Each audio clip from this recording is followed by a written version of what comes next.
Good morning ને જય શ્રી કૃષ્ણ બધાને સ્વાગત છે તમારું મારા ન્યૂ વ્લોગમાં। તો બસ હું સવારે ઉઠી ગઈ છું અને ઉઠતાની સાથે જ મેં ફ્રેશ થઈને સૌથી પહેલાં એક નારિયેળ પાણી પીધું, તે જે સેહત માટે બહુ સારું હોય છે। પછી ચા બનાવવા માટે દૂધ લેવા જવાનું હતું, તો હું ફટાફટ રેડી થઈ ચૂકી છું અને જાઉં છું અમૂલ પાર્લર દૂધ લેવા માટે। તો ચલો ફાઇનલી હું ચાલતા ચાલતા અમૂલ પાર્લર પહોંચી ચૂકી છું અને ચલો હવે આપણે ફટાફટ સામાન લઈ લઈએ। તો બસ આપણે આપણો સામાન લઈ લીધો છે, દૂધ અને બપોરે પીવા માટે આપણે અમૂલ છાશ લઈ લીધી છે। તો ચલો હવે ફટાફટ આપણે રૂમ પર પહોંચી જઈએ। રૂમ પર હું આવી ગઈ છું।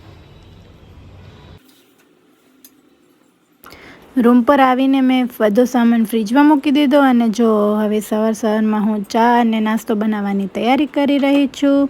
તો જો એક સાઈડ મારી ચા બની ચૂકી છે અને બીજી બાજુ મેં આલુ પરોઠા બનાવી રહી છું। તો બસ આલુ પરોઠા મારા બની જાય એટલે આપણે ફટાફટ નાસ્તો કરી લઈએ। સવારમાં મસ્ત નાસ્તો બનાવવા માટે હું જો કેટલી મહેનત કરી રહી છું। તો આપણો સરસ ટેસ્ટી નાસ્તો તૈયાર છે, આવી જાઓ બધા નાસ્તો કરવા।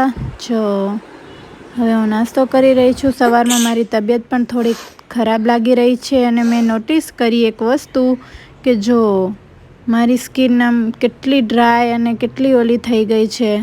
તો મેં સોચ્યું કે ચલો આજે થોડું સ્કિન કેર થઈ જાય, આમે છુટ્ટીનો દિવસ છે।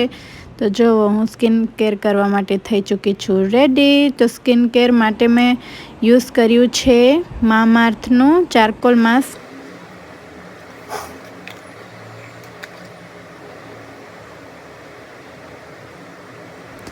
આ ચારકોલ માસ્ક યુઝ કરવાથી આપણી સ્કિન એકદમ ગ્લો કરે છે, બિકોઝ ડેડ સ્કિન નીકળી જાય છે।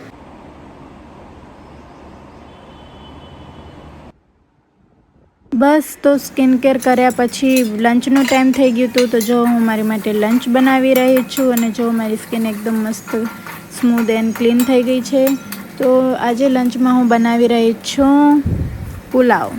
તો ચલો હવે આપણે ફટાફટ આપણું લંચ રેડી કરી લઈએ અને ત્યાર પછી આપણે જમી લઈએ।